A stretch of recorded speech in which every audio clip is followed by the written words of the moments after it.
Ed, thanks so much for making time for us this morning, man. Really appreciate you having on, especially right now while the Phils are playing some fall ball. It's an exciting time.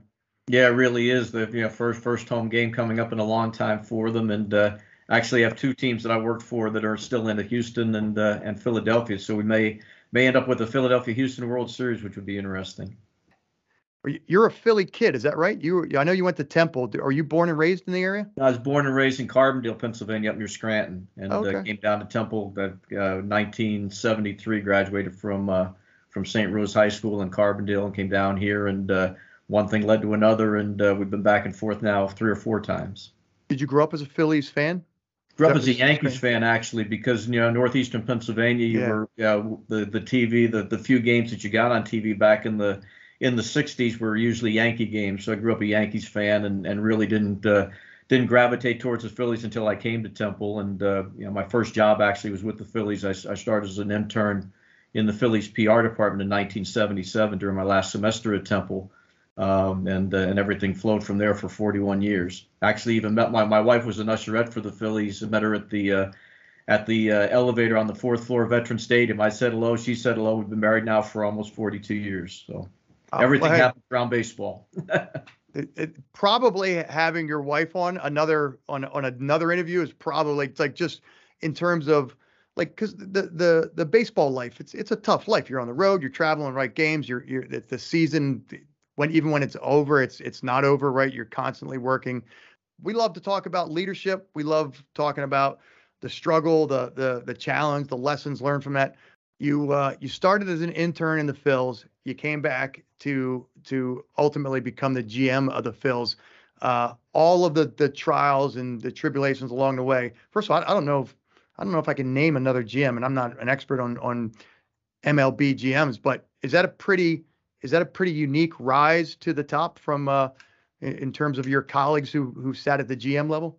There have been others that have done it, but it took some bouncing around. I mentioned what my wife went through and our kids. We went from we actually got married when I was working in Houston in PR, and then before she moved, she was teaching school here in New Jersey. Before she moved down to Houston, I ended up taking a job with Pittsburgh, and then from Pittsburgh back to Houston, and those types of things that everybody in the family has to adapt to, whether it's the kids moving into new schools or making new friends. The last major move that we had made was when I became the general manager of the Astros.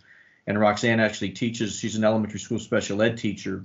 And rather than uprooting again with our kids having grown at this point, she stayed here in South Jersey, came down during the summer when her break happened. So, that separation for many, many months, you can fly back and forth on occasion.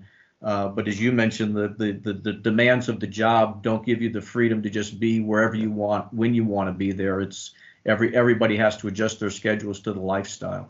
So it's probably a good conversation for today, like just the world we're living in today, because of the ability to manage things remotely. Even at the executive level, a lot of executives are working remotely. You were doing this long before COVID and long before telework and hybrid was a thing. When you think about the work environment today, what are some of those lessons that you think, boy, I was managing my family and my work remotely and trying to balance those things. When you think back on that time, is there anything that jumps out? You go, boy, the world today needs to think about doing this. This is something I learned over the course of the years at the Astros. Well, I think one of the things that I guess you could blame it on COVID, but I think there's elements at play with the thrust of analytics into the game.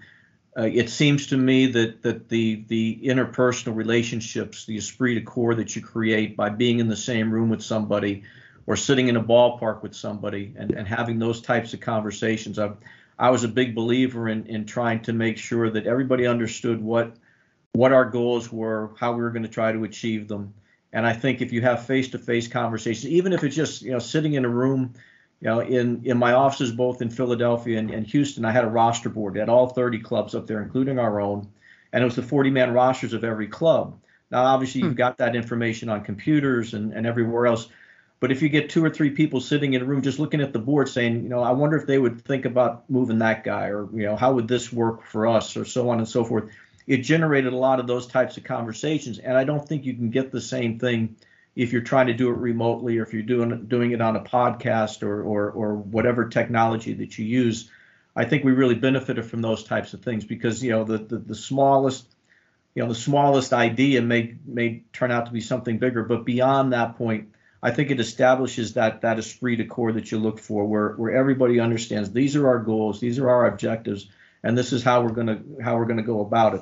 I was a big believer in what I called the 3 A's, which were, and this was for the scouting department, player development, big league level: autonomy, authority, and accountability. I wanted our guys to understand the overarching plan that we had to try to achieve our goals, but I also wanted them to feel like they had the freedom to do certain things within their realm that carried our message forward and provided us the best opportunities to create the types of players that we wanted. So I want them to have that autonomy in their area and the authority to make decisions, with the understanding that with the first 2 A's comes the last one: accountability. Yeah. That everybody's working in the same fashion, and I think by virtue of being able to sit in the same rooms and have meetings, face-to-face meetings, even if it was 2 people, or organization meetings, which we did every fall, where you had 100 people in the room. Everybody understands because they have a chance not only to hear the plan, but they have a chance to interact and say, what about this or what about that? Can I assume that MLB, at least on the backside, all of the behind the scenes, the management stuff, it's a pretty high stress environment? Is that fair to say? Yeah, and ownership. What are ownerships? As captains of industry and the success that they've had in other businesses. When it comes down to the business of baseball, it is different. But you have to salute the fact that they've earned their spurs by building huge companies. Whether it was Drayton McLean in Houston, who had McLean Trucking and McLean Advanced Technologies, where his board of directors were all retired 4-stars. Which I had to talk to every spring training about our plan, including one where I had former President Bush 41 sitting in the room as I talked about my plan. But these people come from a different environment than what we lived in every day on the baseball side. Why can't you do this? Why can't you do that? Did you think of this? Well, because the overarching Major League Baseball rules and what you can and can't do, and when you can do certain things, all come into play. So you're serving a lot of masters, but getting back to the people that worked with me or worked for me and the 3 A's, what we wanted to do, and I'll use the Phillies as the example. When I took over as general manager in December of '97, my goal was to bring back the Phillies way. Lee Thomas, my predecessor, I owe the world to Lee, and he had a certain way of doing things, but I wanted to get back to what we referred to as the Phillies way. So we brought Dallas Green back into the organization. Paul Owens had been the general manager in the '80s, became more involved as a senior advisor, and we created the Phillies way. And then, from a player development standpoint, we told our staff, this is the Phillies way. This is the way we want to develop players, but don't feel like you're hamstrung if you're out there in Reading at AA or in Scranton at AAA at the time. Don't feel that you're constricted by or restricted by what you're capable or allowed to do. But just remember that what we want to do is create an environment where the kid at A ball gets moved to AA, and he's not confused because they're doing things completely different at AA than did at A. It's all one organization, and if you're developing the player, that consistency has to be there. That doesn't mean that manager can't take a chance at different points in time, discipline players, make independent decisions, as long as they can back up with a rationale of why they wanted to do that and why they thought that was in the best interest of the organization. Did you have to strike a balance there? Like, in terms of, everything you just talked about a second ago, I think was talking about maintaining a culture, whether it was the Reading farm team or the actual Phils, you wanted the culture to be the same across the board. But it's a sports and an entertainment side, and then there's the business component. Was it challenging as a GM to try and create a culture that allowed both of those elements to thrive, both of those sort of separate and maybe competing agendas? Well, a lot of times I think you'll find this is a generalization. You'll find people who are on the baseball side are reluctant to salute the business side of the business, even within the same building. You got you promotion guys. You don't know, you PR guys. You don't know what we're doing. And my feeling is, I talked about the people that were working in baseball operations, but my feeling was that globally you had to have everybody understanding. I understand what your job is. One of the things that I was fortunate to have happen was to start in PR and go through be a PR director in Houston and PR director in Pittsburgh, and then get a chance to go back and work for my mentor who started his own business, Tal Smith, where I got the baseball background. But I had the foundation of working on the other side, the non-baseball side. So I understood what their challenges were, what they were trying to accomplish, dealing with the media and those types of things. From the standpoint of ownership, you've got 30 very different people running ball clubs as owners. But Major League Baseball, they're more, now they've got to come together to make big decisions globally with Major League Baseball. From the standpoint of being the general manager or an executive in a department, you have certain points in time where you have direct contact with Major League Baseball, but it's usually rules oriented. They're not trying to dictate how you do certain things, but you have the understanding that there's an overarching way that the Major League Baseball wants to do things, that you have to, there's some things you have to pick up the phone and call them and say, hey, we're thinking about doing this on the baseball side, or we're thinking about doing this on the promotion side. Does that work for you guys? Are there sponsorship things involved and things of that nature that in the normal course of events we don't think about every day? But I found that the challenges that we had were to try to make sure that the organization, everybody in the organization, knew what our plan was, knew what we were trying to do to execute it.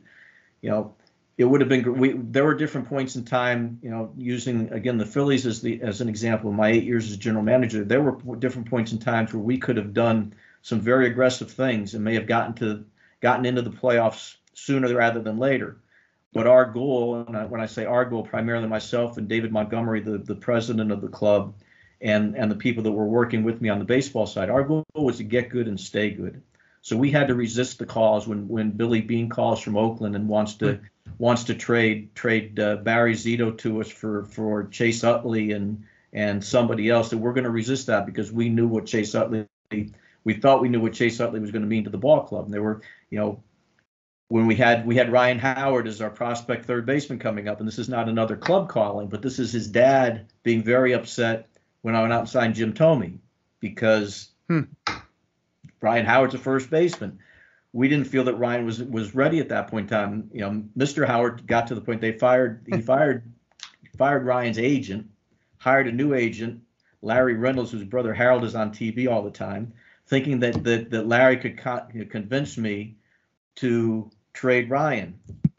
Obviously, we resisted.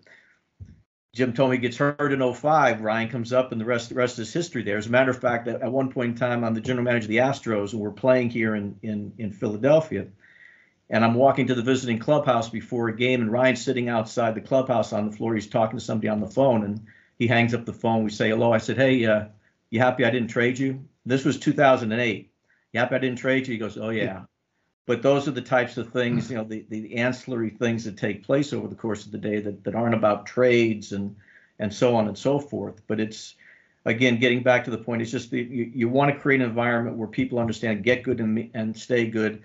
It's not about you. I mean, we could have, self-preservation should not prevail. If you're the general manager, you got to do things for the organization and for the fans. And I think sometimes it's difficult for some people to resist the urge to, protect yourself kind of thing. And, I've been shot out of the saddle a couple of times, but I think we did things the right way. And the Phillies thing didn't happen until 2008 when the club got sold in Houston, got let go in 2011. There were 37 players in the organization who ended up playing in the big leagues after I got fired. So you do what's right for the organization, and that's your job. But it's got to be done, with an understanding of you've got Major League Baseball, you've got ownership, you've got the other people working for you, and you've got the fans who are thirsty for success.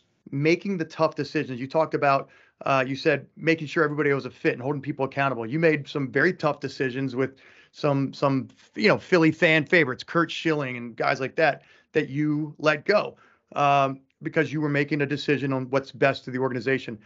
For leaders that are listening to this, how do you reconcile maybe what the rest of the group thinks is good, or and again, maybe MLB is unique in that way. Maybe it's not. Maybe there's, if you work at whatever, if you Joe Schmuckatelli's a mechanic garage and everybody loves this guy, but he's just not a good fit, and you have to let him go. As a leader, how do you convey that, and what are the steps you take to letting somebody go, and when that you believe is what's best for the organization, but maybe everybody else isn't on board? How do you make sense of that? How do you convey that? How do you manage the politics of that? Well, first of all, we talk about it. We hear, this club made a roster move. This club made a roster move. You sort of dismiss the human element part of that. That this is a player. It might be the last move this player goes through. It might be an unconditional release.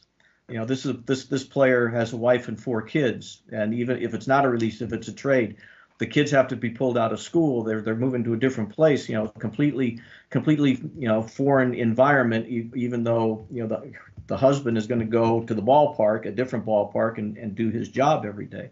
So we have to be aware of the human element that's involved.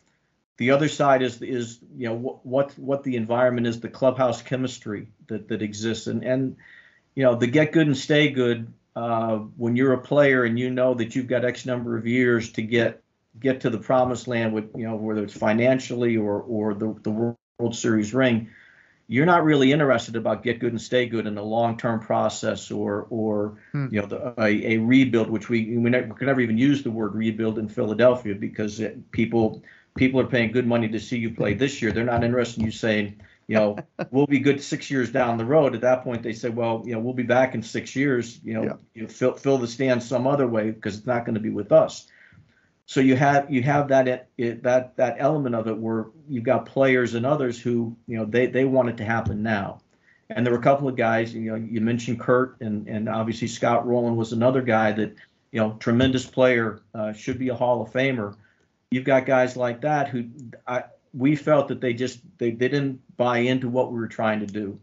And from a leadership standpoint in the room, is that going to have some type of impact going forward with the other guys in the room? So you have to make difficult decisions. In retrospect, on both of those players, they both would have been free agents the following year. Yeah. And in retrospect, we probably should have just ridden it out, because the return that we got from a trade standpoint wasn't great. And if they're in the last year of their contract, obviously their goal is to put the numbers up that you need to put up to get that next contract. But that's revisionist history. You can't go back and change those types of things. But it's not about just talent.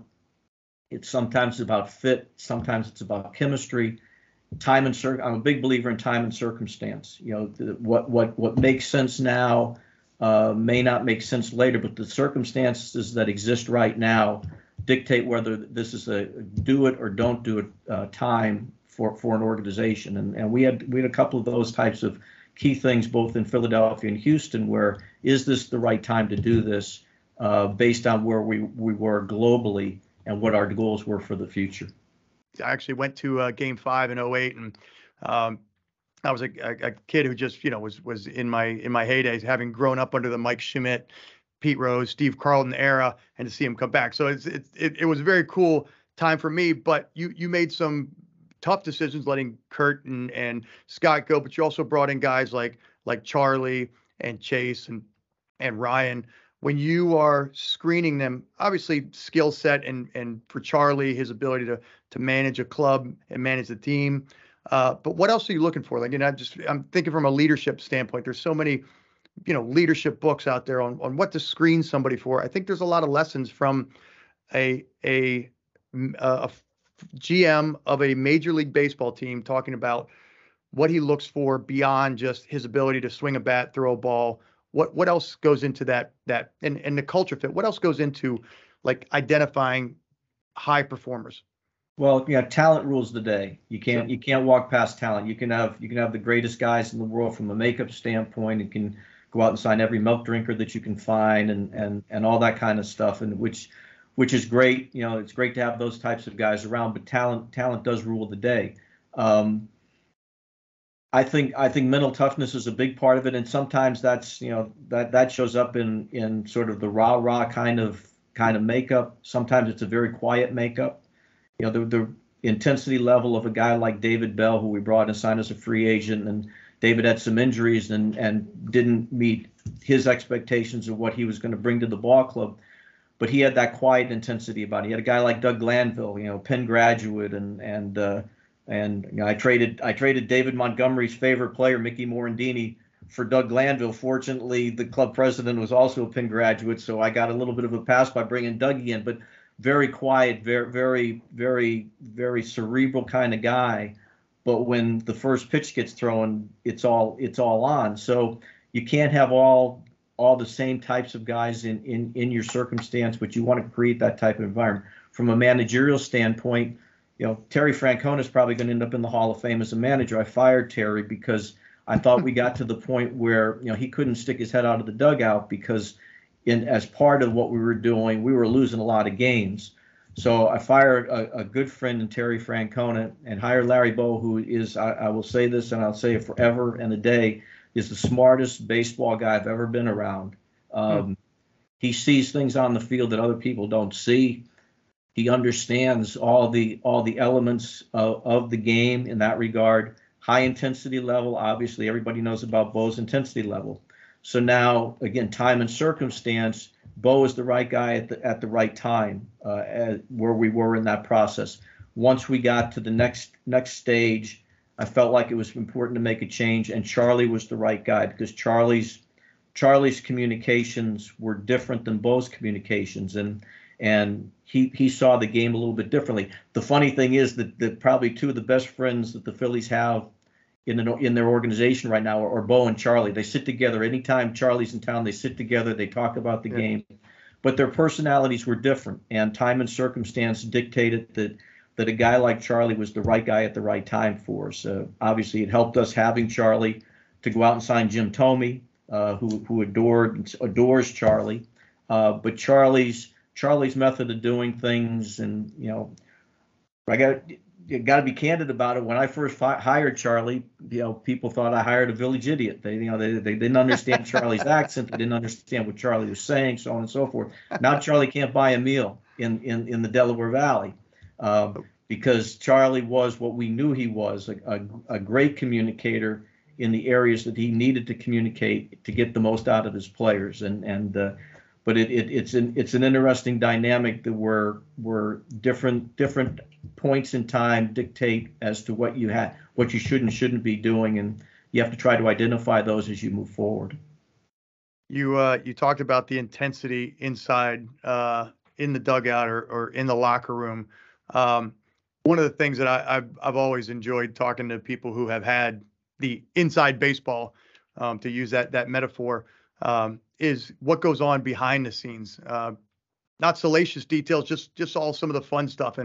And I happen to have a connection to get a little bit of inside baseball. And so your daughter, I'll throw her under the bus. Thanks, Maureen. She I said, hey, tell me some funny stuff that when I'm talking to your dad later, I said, tell me some funny stuff. She said, ask him about the Brett. Slow down here. You're talking about somebody who's in my will right now. Yeah, that's right. Yeah, thankfully I said, hey, give me some funny stuff that makes people human. And she said, you have to ask my dad about either the Brett Myers Bin Laden story, or the Chase Utley prank. And I'd be remiss if I didn't ask you to share whatever you can on either one of those. Well, obviously we drafted Brett when I was with Philadelphia. Mike Arbuckle, Brett's one of a million guys that Mike and our scouts brought in. Brett's a different kind of guy. He's all you got to do is you can go on iTunes right now. He's got 7 or 8 songs. Kegerators I call him Kegerator now. But he's got his own thing, but very, very patriotic guy. So now we're in Houston. I acquired him, got him with the Astros, and we're flying forget where we were flying from to. We were flying into Cincinnati the night that we got bin Laden. Yeah. So go up to my room. I start getting texts from Brett. Greatest night in the world. Can't believe this kind of, and it goes on and on and on and on till like 1:30 in the morning. And finally say, hey, Brett, I got to go to bed now. I'm pitching tomorrow. And it's, oh, I'm sorry. Get the oh sorry thing back. But you get characters like Brett where every once in a while you get it. Had to hand slap him gently because his dad was a boxing promoter, and Brett could really use his fists, and often did in different circumstances. But it was just one of those things where it was what it was. I guess the Utley thing she's talking about is he hit his first career home run. Bo was the manager. Yeah. And we called him into the office and said, we got to tell you that there was when we put you on the roster, there's a process that we have to go through with Major League Baseball, and the paperwork didn't go through. So technically you weren't supposed to be on the roster. And so they have decided as punishment, they're going to take your home run away. And we're sitting in the manager's office, and you can just see he's like. And then we finally told him that we were just messing with them, and he cursed out everybody in the room, stormed out of the room. But every once in a while, stuff like that. We've told players. We told Wayne Gomes in spring training one year that we'd sold his contract to Japan. He's going around the clubhouse shaking hands and hugging guys and everything. That when it was me in the room, that this is the suit's in the room, so there must be some validity to it. When we just having some fun. Does injecting humor like that, especially as you mentioned, when the GM comes in, it brings a different. And I think that's a different conversation for leaders to be aware of the fact that their presence changes the environment. That it might diminish the joking or the camaraderie some way. When you bring humor in that way, was there a noticeable transition in terms of your ability to have more candid conversations with the players, or when you had to dismiss a player, they saw you as human? I think it depends on the player. Depends on the circumstance. But picking up on your point, people look back at that '93 club, with Kruk and Dykstra and all those guys that were there, and all the stuff, but they policed themselves. Jim Fregosi said, particularly to Darren Dalton, it's your room, police yourselves there. And from the standpoint of people like myself coming into that room, you had to recognize that's their space. They're going to have conversations after every game. Sometimes I was the assistant GM at the time, but Lee Thomas or I would have to go in. Either there was a player move or maybe an injury, and have to go into the trainer's room after a game. Well, the trainer's room was their domain. After games, they would set up in there, Dalton and Dave Hollins, Kruk, Dykstra, a couple of other guys, and they would set up in that room after a night game until like 2 o'clock in the morning. And they talk about all kinds of stuff, from the standpoint of the game to other things. But that was their space. And if we had to go in there, it was an in and out kind of thing. Don't expect to sit on a trainer's table and be part of it, because that's theirs. And so you have to recognize that. And from a humor standpoint, or messing around with one another, you got to remember that there's 160. You play 162 games in 183 days. So you're there. You're together a lot. You're together in the ballpark. You're on buses and planes and hotels and everywhere else with these guys. And they have to they form a group. And sometimes there's things that happen behind closed doors that they police themselves on. Sometimes there's things that they get together and state their case as to something that they think is important for them to be able to succeed in their job. Obviously, the manager plays a big part in how much of that stuff is handled in-house, or how much then ends up on the fourth floor or wherever the baseball operations office is. But you've got to have an understanding of the boundaries or the barriers. Again, the 3 A's. You've got authority, but you've got to be cognizant of the fact is, when is it appropriate to use that authority? When is it appropriate to turn the other cheek, and other times to say, no, this is not the way that we're going to operate as a club, or that you can operate as an individual, and figure it out, or we'll figure it out for you, which usually ends up being a bad circumstance. So you've got to have a sense or feel for that kind of stuff. But sometimes, operating from 30,000 feet is a good idea. Sometimes you got to get right down, on the ground with them and say, hey, this is good, this is not good, and we need to figure out a balance here and go from there. And it works for some guys it doesn't. Tell you one other story it's not a funny story, but I signed when I was with the Astros. There was a pitcher named Sean Chacon, pitched for Colorado Rockies, didn't have a job. His agent called me. We're already in spring training, 2 weeks into spring training. Hey, would you sign Sean, bring him and give him a chance to pitch and earn a job in your rotation? I said yes. So we signed him. He makes the club as a fifth starter, gets off to a very so-so start, and it continues to get worse. Pitches in Baltimore, an interleague game. He's given up rockets. Every rocket he gives up, he turns around, looks at the scoreboard, and I'm thinking, why would you want to look at the replay? It was bad enough in real time. Yeah. So we decided to take him out of the rotation, and he spends 3 days telling the media, I want to be traded. So I finally get to a point where, we got to put this to rest. Yeah. Go in the clubhouse. He ends up assaulting me. We were nose. I was going to say nose to nose, but Sean's like 6'5" and I'm 5'10". But the next thing I'm flying through the air, and I call it $1 million shove because we released him and he grieved it and we won the grievance. But sometimes you have to have those types of conversations. You don't like to have them in public. We had to have that one in the middle of the players' lunchroom at the ballpark, which was very awkward, and I didn't want to have it there, but it got to the point where that had to happen. But sometimes you have to do those types of things, whether it's behind closed doors or out in the open, just to make sure that everybody understands that you can push this so far, and then you got to turn the page, and we need to move forward. And I felt that was dragging us down in the circumstance. So sometimes you have those types of things that are not ha-ha moments. Although Ty Wigginton said it looked like a cartoon as I was flying through the air after he shoved me. I want to go back. You mentioned just briefly, you said I've been fired. And when you did,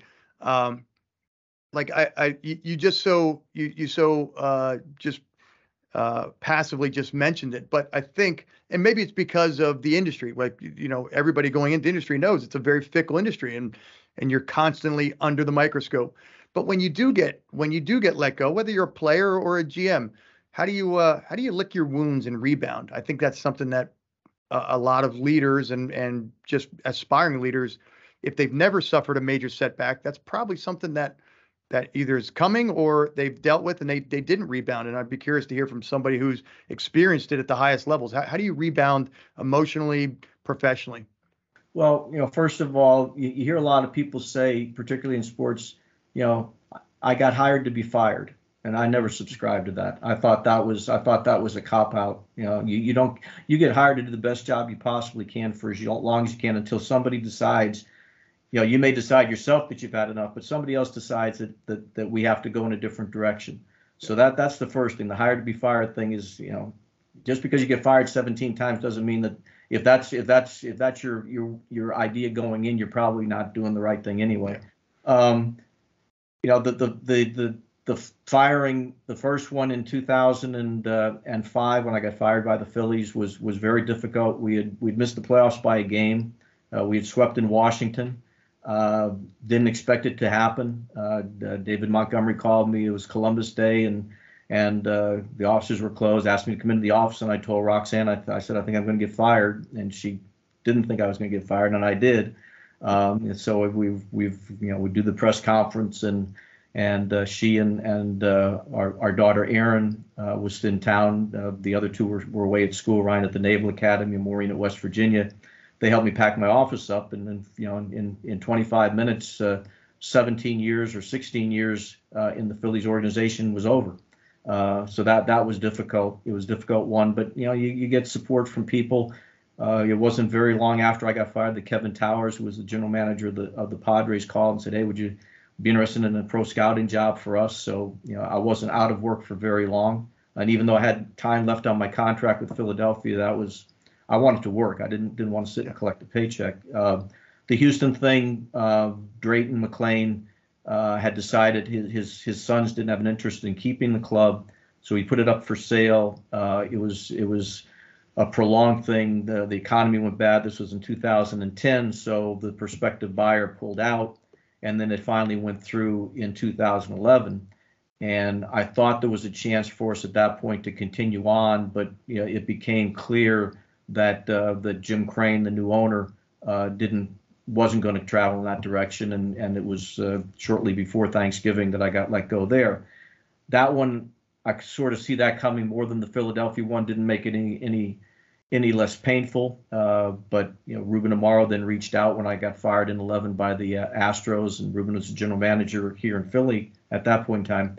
Again, asked me if I wanted to come in as a special assistant, which I did, and continued on until 2017. But it's like what we talked about earlier about players and trades and unconditional releases and those types of things. It doesn't just impact on one person; it impacts on an entire family. And we joked at the beginning of the thing whether I had a jersey for each, and for a couple of years, last up until about 2 years ago when our grandchildren started to get interested in baseball, I was sort of baseball was something in the past. I'd become the director of transportation for 3 grandchildren, and that occupied my time, and so on and so forth. But it's tough in any environment, in any occupation, I think, to go through that type of thing. But if you got a good support staff and you're positive, you've got your faith to fall back on, I think you face forward and move forward.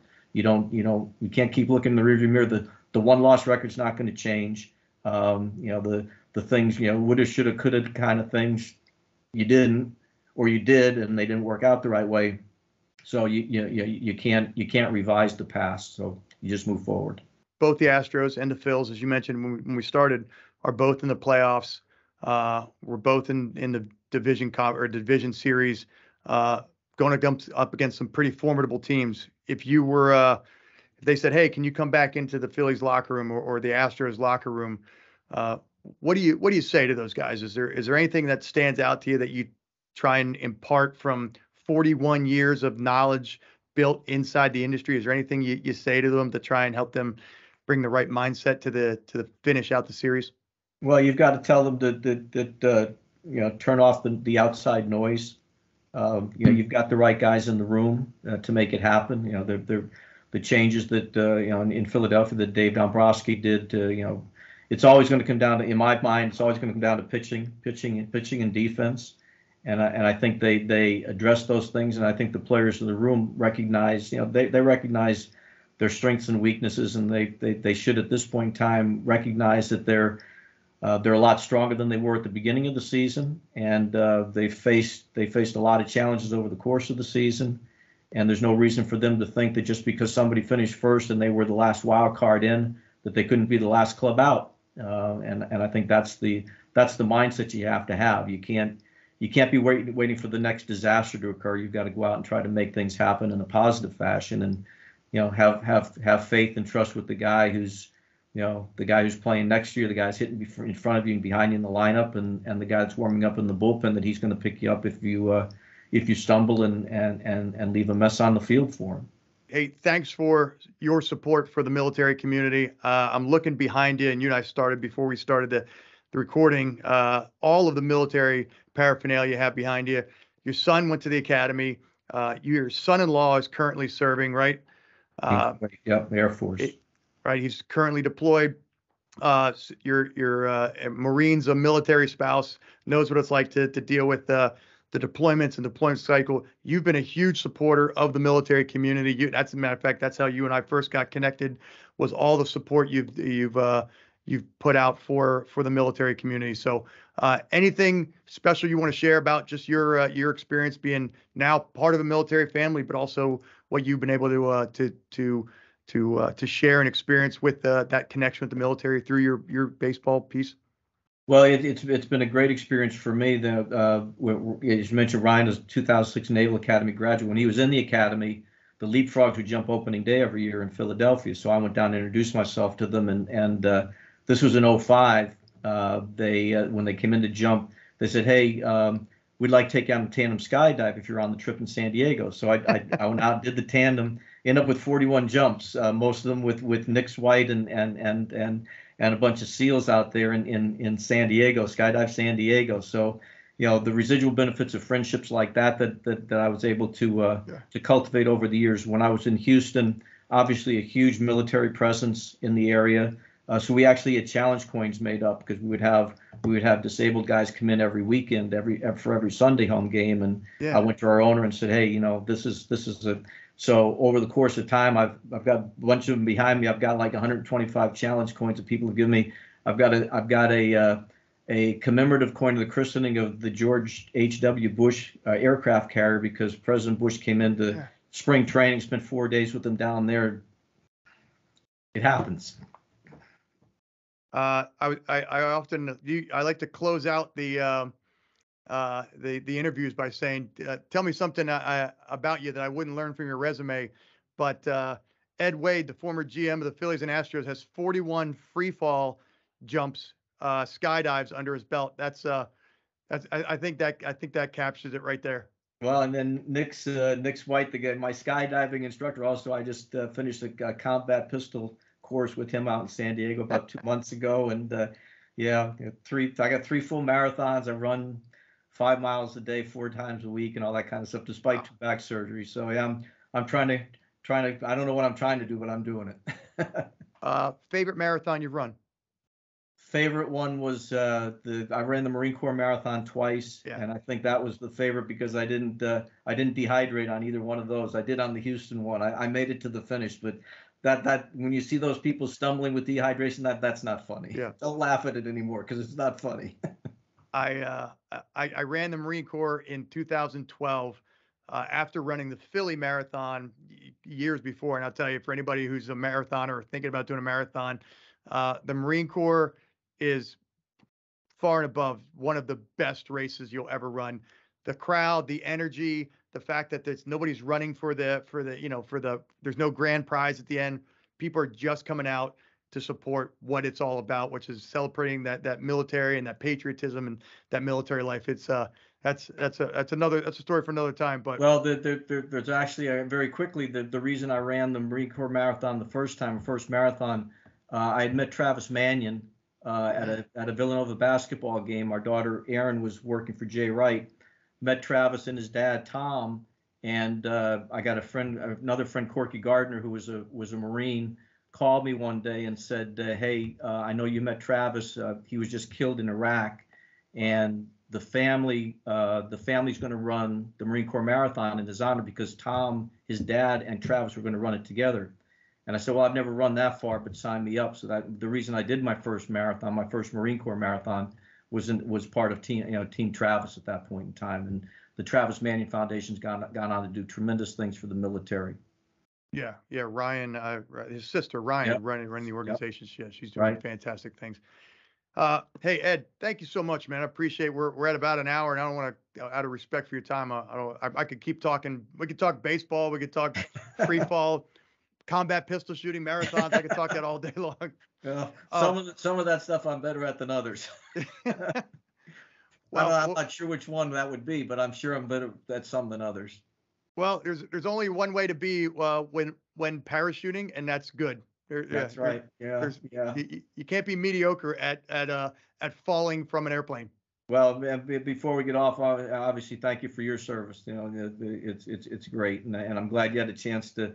Had the chance the Phillies fans to salute you at one of the games. I know you want to throw out a first pitch, but you got a bigger crowd when you work on the bases there in the 5th inning. So, well done. Well, thank you. It was a cool experience, and my kids still remember that. But Dad, remember the time you went out and swapped out the third base? They still have no understanding of what the significance was. They're just like, were you just like a worker? Were you hired just for like one particular job? So. Well, you need to tell them when they talk to their friends, say, my dad stole third base in the Phillies game one day. That's right. Yeah. He snuck on in front of everybody, stole it. Yeah. Hey, Ed, thank you so much. Really appreciate you joining us. Sure thing. Thanks very much.